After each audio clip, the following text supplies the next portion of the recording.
The list, yeah. There was a list. Oh. Not the morning list, the evening list. Okay. Tagging the humans. Tagging the humans. Frank Arito is a human, I think.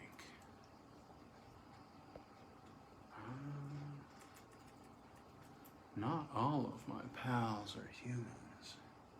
At least, it's not possible to determine for certain without extensive testing. But I would say that for purposes of argument and you know, as a sort of stopgap measure, we can consider these names to be attached to humans. I mean, more or less, we use the term loosely. It's always a little hard to know what's beneath the skin, of course.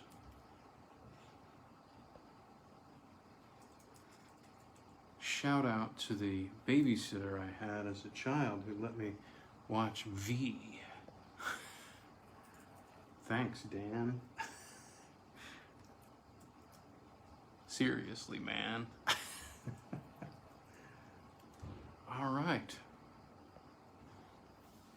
Yes. Yes. Let's see. Oh, don't need this anymore. All right. Have a tale queued up for you here this weirding hour. This is Douglas Gwilym, speaking to you from an undisclosed location. The Medici Boots by Pearl Norton Swet.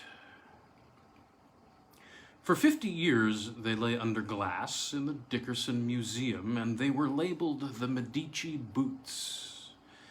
They were fashioned of creamy leather, pliable as a young girl's hands. They were threaded with silver, appliqued with sapphire, silks, and scarlet, and set on the tip of each was a pale and lovely amethyst. Such were the Medici Boots. Old Silas Dickerson, globe-trotter and collector, had brought the boots from a dusty shop in Florence when he was a young man filled with the lust for travel and adventure. The years passed, and Silas Dickerson was an old man, his hair white, his eyes dim, his veined hands trembling with the ague that precedes death. When he was 90, and the years of his wanderings over, Silas Dickerson died one morning as he sat in a high-backed Venetian chair in his private museum. The 14th century gold leaf paintings, the Japanese processional banners, the stolen bones of a Normandy saint. All the beloved trophies of his travels must have watched the dead man impassively for hours before his housekeeper found him. The old man sat with his head thrown back against the faded tapestry of the Venetian chair, his eyes closed, his bony arms extended along the beautifully carved arms of the chair, and on his lap lay the Medici Boots. It was high noon when they found him, and the sun was streaming through the stained glass window above the chair and picking at the amethysts, so that the violet stones seemed to eye Martha, the old housekeeper, with an impudent glitter. Martha muttered a prayer and crossed herself before she ran like a scared rabbit with the news of the master's death. Silas Dickerson's only surviving relatives, the three young Delameters, did not take too seriously the note which was found among the papers in the museum's desk. Old Silas had written the note. It was addressed to John Delameter, for John was his uncle's favorite, but John's pretty wife Suzanne and his twin brother Dr. Eric read it over his shoulder, and they all smiled tolerantly. Old Dickerson had written of things incomprehensible to the young moderns. The contents of my private museum are yours, John, to do with as you see fit. Merely as a suggestion, I would say that the Antiquarian Society would snap up many of the things. A very few, are of no particular value, except to me. One thing I want done, however: the Medici boots of ivory leather must either be destroyed or be put forever under glass in a public museum. I prefer that they are destroyed, for they are a dangerous possession. They have gone to the adulterous rendezvous celebrated in the scandalous verses of Lorenzo the Magnificent. They have shod the feet of a murderess. They were cursed by the church as trappings of the devil, inciting the wearer to foul deeds and intrigue. I shall not disturb you with all their hideous history, but I repeat, they are a dangerous possession. I have taken care to keep them under lock and key, behind plate glass, for more than 50 years. I have never taken them out. Destroy the Medici boots before they destroy you. But he did take them out, cried Suzanne. Uncle was holding the boots when Martha found him there in the museum. John reread the note and looked thoughtfully at his young wife. Yes, perhaps he was preparing to destroy them right then. Of course, I think the poor old fellow took things a bit too seriously. He was very old, you know, and Martha says he practically lived in this museum of his. And why call a pair of old boots dangerous? Of course, we all know the Medicis were plenty dangerous, but the Medici boots, that's ridiculous, John. Besides, Suzanne paused provocatively, her red lips pouting. She looked down at her trimly shod feet. Besides, I'd like to try on those Medici boots, just once. They're lovely, I think. John was frowning thoughtfully. He scarcely heard her suggestion. He spoke to Eric instead, and his voice seemed a bit troubled. I believe that Uncle was getting ready to destroy those boots that very morning he died. Else why should he have taken them from their case after 50 years? Yes, I believe you're right, John, because that note is dated fully a month before Uncle's death. I think he brooded over leaving those boots to one he cared for. Poor old man. I wouldn't call him so, Eric. He had his dreams of adventure realized more fully than most men. I think I'll do as he says. I'll destroy the Medici boots. If you'd feel better about it, assented his brother. But Suzanne did not speak. She was looking at her shoe, pursing her lips thoughtfully, seeing her feet encased in the gay embroideries of the Medici boots. John seemed relieved by his decision. Yes, I'd better do it. We'll be getting back to town in a few days. Old Erskine, you know, Uncle's lawyer, is coming down this afternoon. Then soon we'll be on the wing, Susie and I. Vienna, Paris, the Alps, thanks to Uncle. Maybe you think I'm not thankful for my chance at a bit more work at Johns Hopkins, said Eric, and they did not again speak of the Medici boots.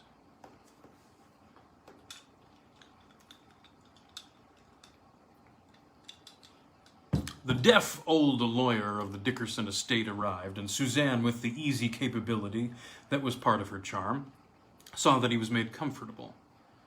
At 7, there was a perfect dinner served on the awninged terrace outside the softly lit living room. And the stars aided the two little rosy lamps on the table, and swaying willows beside a stone-encircled pool swung the incense of the garden about them. As dinner ended, John took from the pocket of his coat a small, limp leather book. He pushed back his dessert plate and laid the book on the table, tapping it with a finger as he spoke. This is the history of the Medici boots. It was in the little wall safe in the museum. After all, Uncle said of the Medici boots, shall we read it? And turning to the lawyer, he told of Silas Dickerson's letter concerning the boots. Erskine shook his head, smiling. Most collectors get an exaggerated sense of the supernatural. Read this by all means. It should prove interesting. Yes, read it, John. Suzanne and Eric spoke almost together. So in the circle of rosy light at their little table, John read the story of the Medici Boots. It was not a long story, and it was told in the language of an anonymous translator, but as John read it, his listeners were drawn together as by a spell. They scarcely breathed, and the summer night that was so mildly beautiful seemed to take on a sense of hovering danger. In the palace of Giuliano de Medici, I have lived long. In the palace of Giuliano de Medici, I have lived long. I am an old woman now, as the years are reckoned in this infamous place, though I am but 53. Separated from my betrothed, duped, sold into the marble labyrinth of this hateful place, it was long before my spirit broke, and I went forth, bejeweled and attired in elegance, among the silk-clad Florentines. I was labeled the most beautiful mistress of any of the Medici. I was smirked at, fawned upon for my lord's favors, obscenely jested about in the orgies that took place in the great banquet hall of the palace. But in my heart always lay the remembrance of my lost love, and in my soul grew black hatred for the Medici and all their kind. I, who had dreamed only of a modest house, a kind husband, black-haired, trusting little children, was made a tool of the Medici infamy. In time, I almost felt myself in league with the devil. Secretly, and with a growing sense of elation, I made frequent rendezvous with a foul hag whose very name was anathema to the churchly folk of Florence. In her hole of a room in a certain noisome street, she imparted to me those terrible secrets of the black arts which were deep in her soul. It was amusing that she was paid in Medici gold. The corruption of the Medici bred in them fear, in me a sort of reckless bravery. It was I who poisoned the wine of many a foe of the Medici. It was I who put the point of a dagger in the heart of the old Prince de Vittorio, whose lands and power and palaces were coveted by my lord Giuliano. After a time, bloodshed became an exhilaration to me. The death agonies of those who drank the poisoned cup became more interesting than the flattery of the Medici followers. Even the ladies of the house of the Medici did me the honor of their subtly barbed friendliness. Through this very friendliness, I conceived my plan of sweet revenge upon the monsters who had ruined my life. With so great a hatred boiling in my soul that my mind reeled, my senses throbbed, my heart rose in my throat like a spurt of flame, I cursed 3 things of exquisite beauty with all the fervor of my newly learned lessons in devilish lore.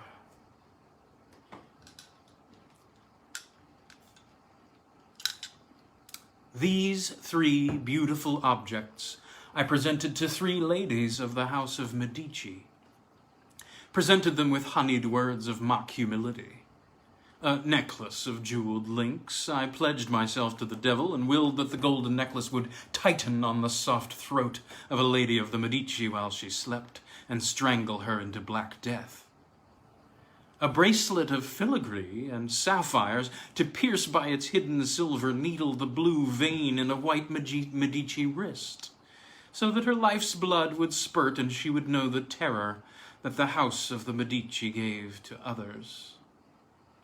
Last and most ingenious, a pair of creamy boots, pliable, embroidered in silver and silks, encrusted with amethysts, my betrothal jewels. In my hatred I cursed the boots, willing that the wearer, as long as a shred of the boots remained, should kill as I had killed, poison as I had poisoned, leave all thoughts of home and husband, and live in wantonness and evil. So I cursed the beautiful boots, forgetting in my hate that perhaps another than a Medici might, in the years to come, wear them and become the devil's pawn, even as I am now. In my life, the Medici will have the boots, of that I feel sure. But after that, I can only hope that this bloody history of the boots may be found when I am no more. And may it be a warning I have lived to see my gifts received and worn, and I have laughed in my soul to see my curses bring death and terror and evil to 3 Medici women.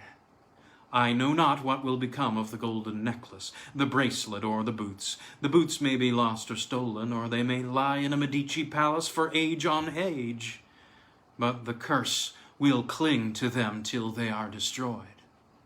So I pray that no woman, save a Medici, will ever wear them.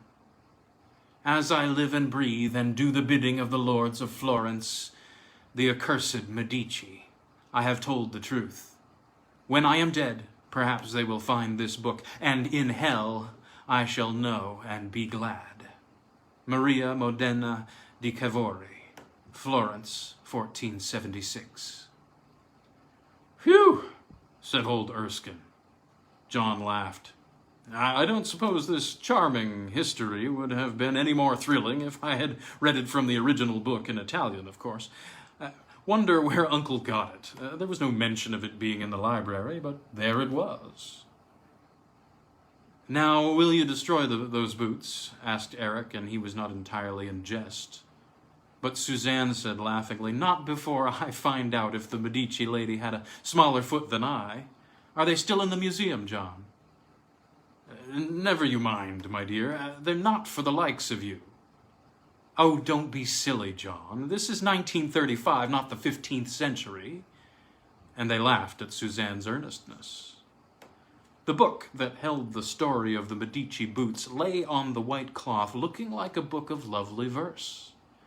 Suzanne, a small white blur against the summer dark, sat quietly while the men talked of Silas Dickerson, his life, his mania for collecting, his death that had so fittingly come to him in his museum. It was nearly 12 when Suzanne left the men on the terrace and with a quiet good night entered the living room and crossed to the long shining stairs. The men went on with their talk. Once, John, looking toward the jutting wing that was the museum, exclaimed, look at that, will you? Why, I'd swear I saw a light in the museum. You locked it, didn't you? Asked Eric. Of course. The key's in my desk upstairs. I'm probably mistaken, but it did seem as though a light shone there just a moment ago. Reflection from the living room window, I think. Country life is making you jittery, John, and Eric laughed at his brother. The men sat on, reluctant to leave the beauty of the night, and it was almost 2 o'clock when they finally went inside. John said, I think I'll not disturb Suzanne, and he went to sleep in a wide 4-postered bed in a room next to his wife. Eric and the old lawyer were in rooms across the hall. The still summer night closed about the house of Silas Dickerson, and when the moon lay dying against the bank of cloud, puffed across the sky by the little wind that came before dawn, young Dr. Eric Delameter awoke, suddenly and completely, to a feeling of clammy apprehension. He had not locked his door, and now, across the grayness of the room, he saw it slowly opening.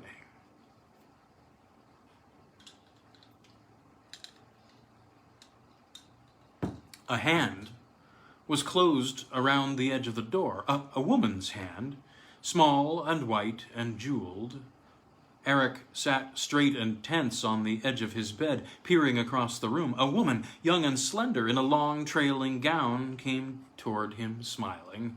It was Suzanne. With a gasp, Eric watched her approach till she stood directly before him. Suzanne, you are asleep? Suzanne, shall I call John? He thought that perhaps he should not waken her. There were things one must remember about sleepwalkers, but physicians scarcely believed them. Eric was puzzled, too, by her costume. It was not a night robe she wore, but an elaborate, trailing dress upon which embroideries in silver shone faintly. Her short black curls were bound about 3 times with strands of pearly beads. Her slim white arms were loaded with bracelets. The pointed toes of little shoes peeped beneath her gown, little shoes of creamy leather. An amethyst gleamed on each shoe. The sight of these amethyst tips affected Eric strangely, much as though he had looked at something hideously repulsive. He stood up and put out a hand to touch Suzanne's arm. "Suzanne," he said gently, "let me take you to John, shall I?" Suzanne looked up at him, and her brown eyes, usually so merry, were deeply slumberous, not with sleep, but with a look of utter abandon. She shook her pearl-bound head slowly, smiling. "No, not John. I want you, Eric." Mad? Suzanne must be mad, was Eric's quick thought, but her caress was swifter than his thought. Both jewel-laden arms about his neck, Suzanne kissed him, her red lips pouting warmly upon his. "Suzanne, you don't know what you're doing." He grasped both her hands in his, and with a haste that would have seemed ludicrous to him had he viewed the scene in a picture play, he hurried her out of his room and across the hall. Eric opened her door softly, and with no gentle hand shoved Suzanne inside her room. She seemed like a little animal in his grasp. She hissed at him, clawed, and scratched at his hand. But when he had shut the door, she did not open it again, and after a moment he went back to his own room. His mouth set a firm line, his heart beating fast. Eric locked his door with a noiseless turn of the key. It was almost dawn, and the garden lay like a rare pastel outside his window, but Eric saw none of it. He scarcely thought, though his lips moved as if chaotic words were struggling for utterance. He looked down at his hand, where 2 long red scratches oozed a trickle of blood.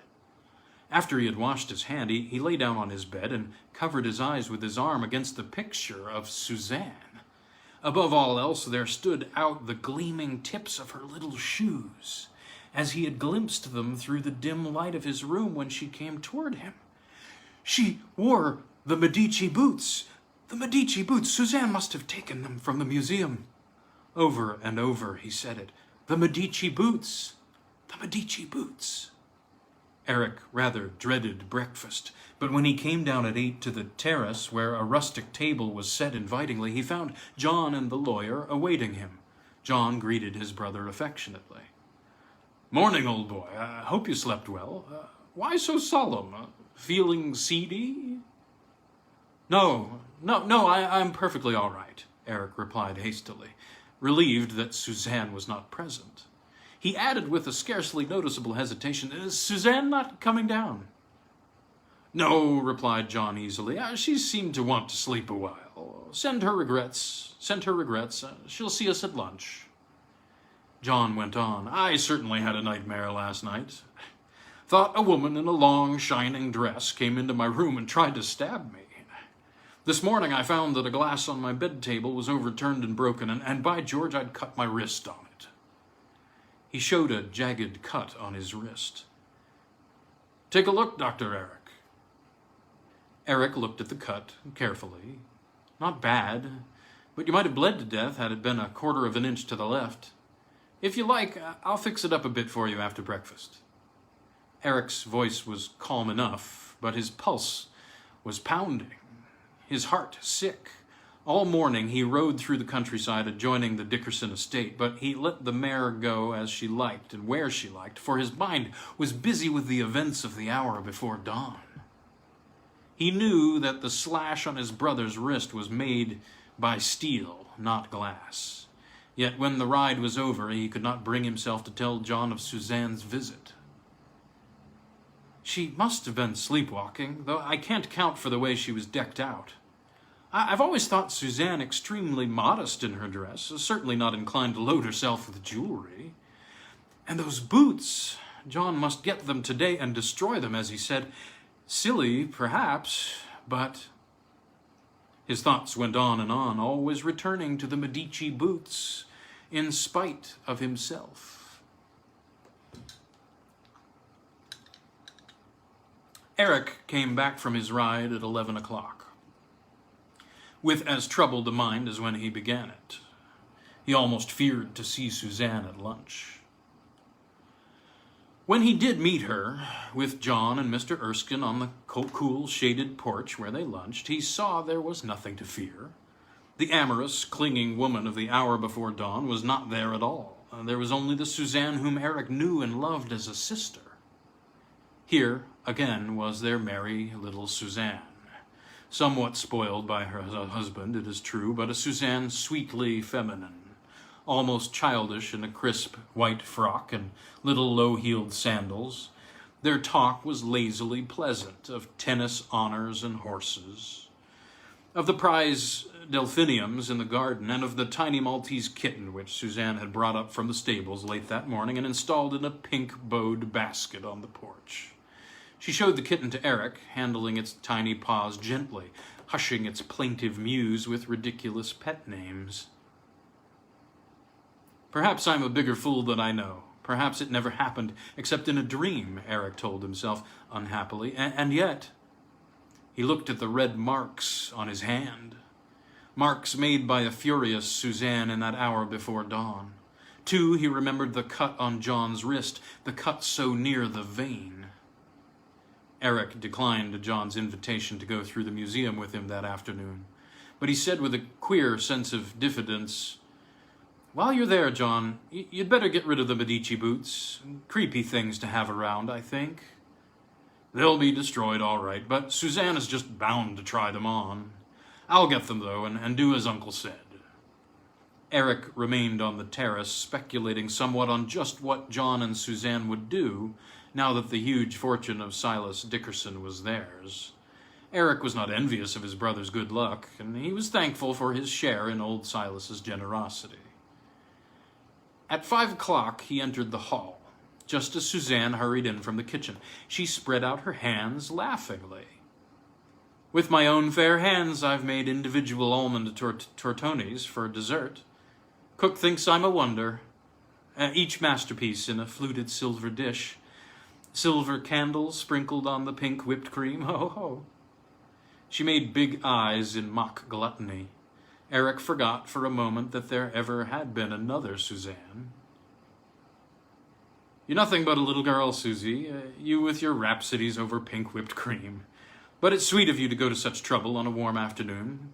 See you and the whatever you call 'em's at dinner." "They're tortonis, Eric, tortonis." Suzanne ran lightly up the stairs. Eric followed more slowly. He entered his room, thinking that there were some things which must be explained in this house with the old museum. 20 minutes before dinner, Eric and John were on the terrace waiting for Suzanne. John was talkative, which was just as well, as he might have wondered at his brother's silence. Eric was torn between a desire to tell his brother his reluctant suspicions concerning the Medici Boots and Suzanne, and his inclination to leave things alone till the boots could be destroyed. He said diffidently, "John, has Suzanne those boots?" John chuckled. "Why, yes. I saw them in her room. Do you know she went down to the museum last night and took those boots? It was a light I saw in the museum. It was her light. Suzanne has ideas. Wants to wear the boots just once, she says, to lay the ghost of this, what's-her-name, Maria Modena. Suzanne says she couldn't sleep much last night, got up early and tried on those boots. Well, I think I'll destroy them tomorrow. Uncle's wish, so I'll do it." "Tried them on, did she? Well, if you should ask me, I'd say that history of the boots was a bit too exciting for Suzanne. It was a haunting story. Uncle must have swallowed it hook, line, and sinker, eh?" "Of course. His letter showed that. But Suzanne lives in the present, not the past, as Uncle did. I suppose Suzanne will wear those boots, or she won't feel satisfied. I don't exactly like the idea, I must confess." Something like an electric shock passed through Eric. He said somewhat breathlessly, "I don't think Suzanne ought to have the Medici Boots." John looked at him curiously and laughed. "I never knew you were superstitious, Eric. But do you really think—" I don't know what to think, John. But if she were my wife, I'd take those boots away from her. Uncle may have known what he was talking about." Well, I think she's intending to wear them at dinner, so prepare to be dazzled. Here she is now. Greetings, sweetheart. Suzanne swept across the terrace, her gown goldly shimmering, pearls bound about her head, as Eric had seen her in the dim hour before dawn. Again, the rows of bracelets were weighing her slim arms, and she wore the Medici boots, the amethyst tips peeping beneath her shining dress. John, ever ready for gay clowning, arose and bowed low. Hail, Empress! Ha! The dress you got in Florence on our honeymoon, isn't it? And those darned Medici boots? Suzanne unsmilingly extended her hand for him to kiss. John arched an eyebrow comically. What's the matter, honey? Going regal on me? And retaining her hand, he kissed each of her fingers.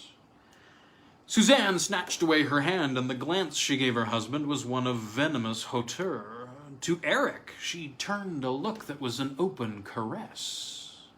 Leaning toward him, putting a hand on his arm, as he stood beside his chair, stern-lipped, with eyes that would not look at John's hurt bewilderment. The three sat down then in the low wicker chairs and waited for dinner. Three people with oddly different emotions. John was hurt, slightly impatient with his bride. Eric was furious with Suzanne, though there was in his heart the almost certain knowledge that the Suzanne beside him on the terrace was not the Suzanne they knew, but a cruelly strange woman, the product of a sinister force, unknown and compelling.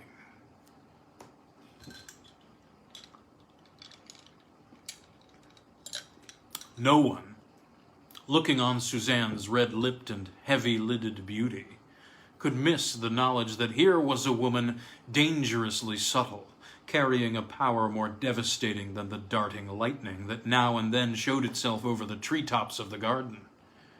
Eric began to feel something of this, and there shaped in his mind a wariness, a defense against this woman who was not Suzanne. No al fresco dining tonight, said John, as the darkening sky was veined by a sudden spray of blue-green light. Rain on the way. Pretty good storm, I'd say. I like it, replied Suzanne, drawing in a deep breath of the sultry air.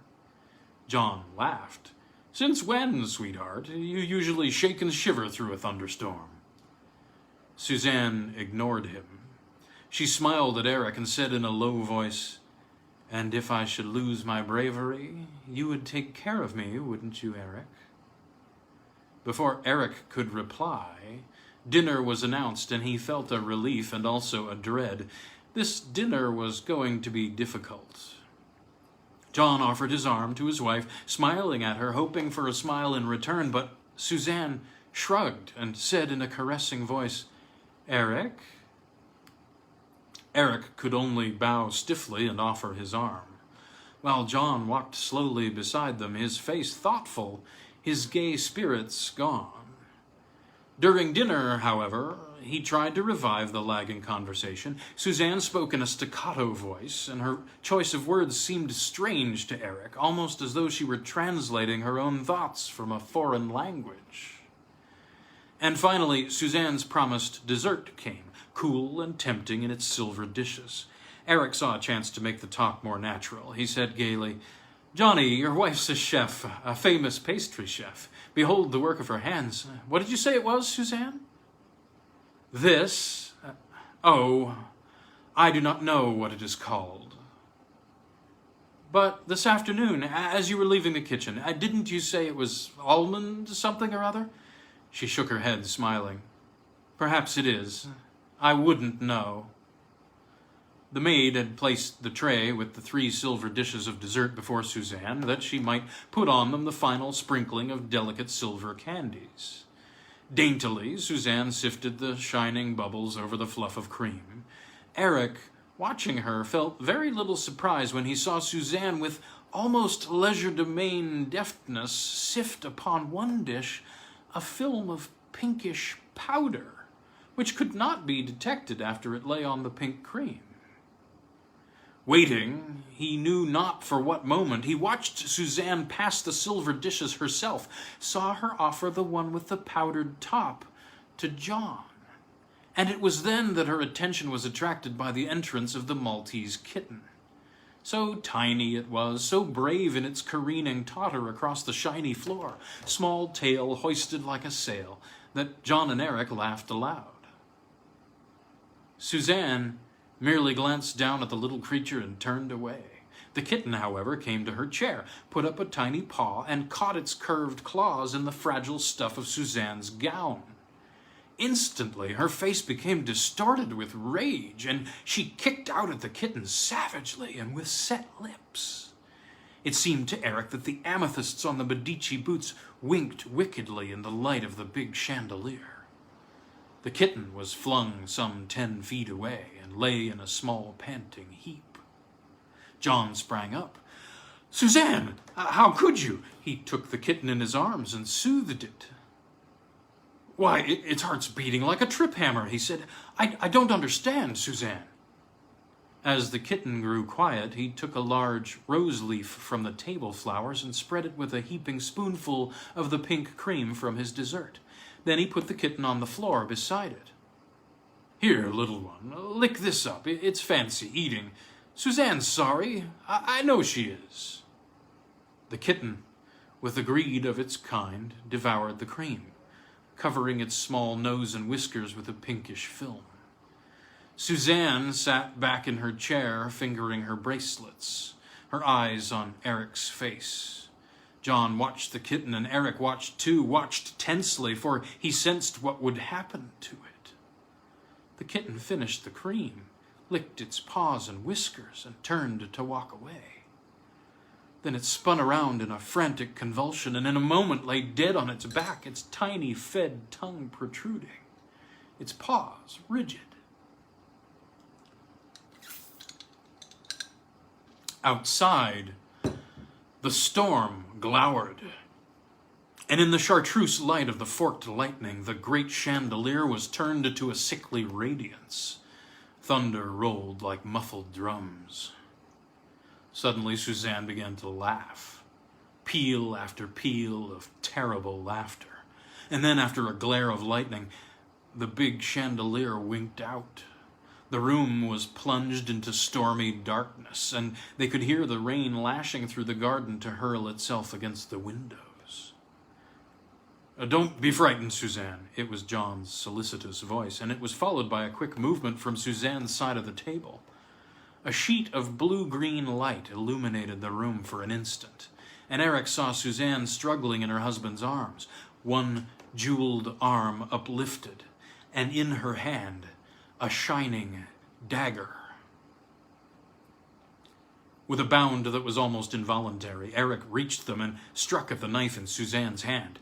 It clattered to the floor, and as though the fury of the storm and Suzanne's madness both were spent, the slashing rain and the lightning stopped abruptly, and Suzanne ceased to struggle. "Light the candles, Eric. Quickly, on the mantel to your right. Suzanne is hurt." In the candlelight, palely golden and swaying, Eric saw Suzanne slumped limply in John's arms. The hem of her golden dress was redly wet, and one cream-colored little shoe was fast becoming soaked with blood from a slash across the instep. "Let's get her over to the window seat, Eric. Do something for her. Oh, sweetheart, don't moan like that." There was no question or reproach in John's voice, only compassion. Eric took off his coat, rolled up his sleeves. His mouth was grimly set, his hands steady, his voice crisply professional. "Take off those shoes, John. She'll be herself then. I mean that she'll be Suzanne, not a murderess of the Medicis. Take them off, John. They're at the bottom of this." "You mean," John's voice was breathless, his lips trembling, "I mean those hellish boots have changed Suzanne from a sweet and lovely girl to, well, do as I tell you. I'll be back with gauze and some things I need." When Eric hurried back, there were 3 servants grouped at the dining room door. He spoke to them brusquely, and they left, wide-eyed and whispering. Eric closed the door. While the wet leaves tapped against the windows and stars struggled through the clouds, Eric worked, silently, expertly, grimly, by the light of a flashlight held in John's unsteady hands and the light of the flickering candles. The house lights were all snuffed out by the storm. "There," Eric gave a satisfied grunt. The brothers stood looking at Suzanne, who seemed asleep. Her golden dress glimmered in the candlelight, and the pearls were slipping from her dark hair. The Medici boots lay in a limp and bloody heap in a corner, where Eric had flung them. "When she awakes, I shouldn't tell her about any of this if I were you, John." "There are things you haven't told me, Eric, aren't there? Things about the Medici boots?" Eric looked steadily at his brother. "Yes, old fellow, and after I've told you, those boots must be destroyed. We'll burn them before this night is over. We mustn't move her now. We'll go out on the terrace. It's wet there, but the air is fresh. Did you smell something peculiar?" For as they passed the corner where the Medici boots lay slashed and bloody, Eric could have sworn that there came to him a horrid odor, fetid, hotly offensive, the odor of iniquity and ancient, bloody death.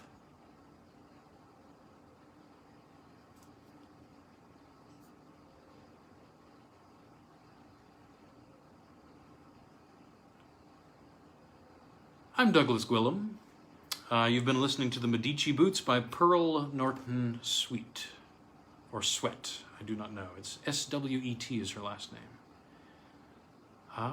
Pearl Norton Swet, The Medici Boots. Our weirding hour for tonight concludes. Drop a T if you want to be tagged. Drop an M if you want to be, mentioned. Mentioned is the word. In future installments of the Weirding Hour. More fun ahead. Come around tomorrow night, or come around Monday night at 10. Be well, folks. Be weird. Ciao, babies.